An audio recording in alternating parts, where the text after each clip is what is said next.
Hello everyone. In this video, I'll guide you how to factory reset your Windows 11 laptop or PC in a simple and safe way. First, make sure to back up your important files because a factory reset will remove most of your data. Now, open Settings on your computer running Windows 11.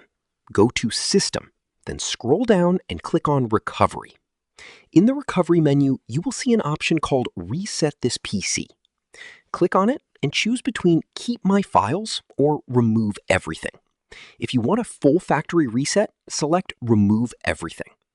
Next, choose how you want to reinstall Windows, either through cloud download or local reinstall.